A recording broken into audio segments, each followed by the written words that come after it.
You came here for one thing, just one, maybe a bookshelf, maybe a lamp, maybe a new desk, but somehow an hour later your shopping cart is full canvas, blanching tools, picture frames, things you never planned to buy, and the funny part, you still haven't found the item you originally came foremost. People think that's just how IKEA stores are read, isn't very corner very however short cutened. Even the smell inside the store has been carefully designated to make shopping easier, but to make you spend marine. Once you see how it works, you will never walk through IKEA the same way again. When IKEA opened its first store in Sweden in 1958, the goal wasn't just to sell furniture, it was to change the entire shopping experience. Instead of letting customers quickly grab what they wanted and leave, IKEA wanted people to explore, slow down to imagine, because the longer customers stayed inside the store, the more likely they were to buy something they never intended to buy. That simple idea became one of the most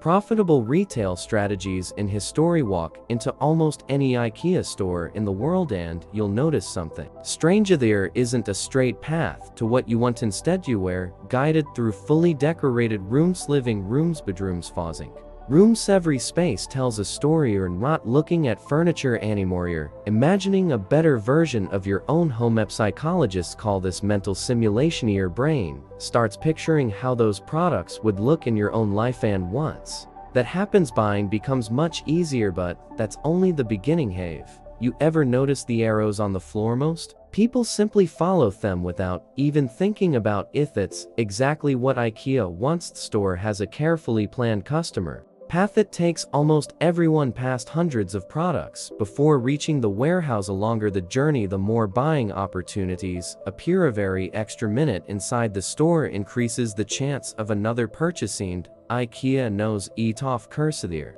are shortcuts, but they're surprisingly easy to miss. Most shoppers don't even notice them. Instead, they stay on the main path exactly as the store was designated. Then something interesting happens. You've already spent 40 minutes walking. You've picked up several small items. At that point, your brain starts justifying future purchases. Think him already spending money anyway. Hats another $10. Psychologists call this commitment and consistency. We've made several small decisions we're much more likely to continue making similar. IKEA doesn't need to convince you to buy a sofa, simply encourages lots of tiny yes decisions. Soon after, anatharental buying feels completely natural. Even the famous marketplace near the checkout has a purpose. Ethos shelves filled with candles, paterition gadget storage boxes. The not there because they fit, they're there because your self-control is already running low after walking through the entire store, making hundreds of tiny decisions. Your brain is mentally tired. Psychologists call this decision fatigue.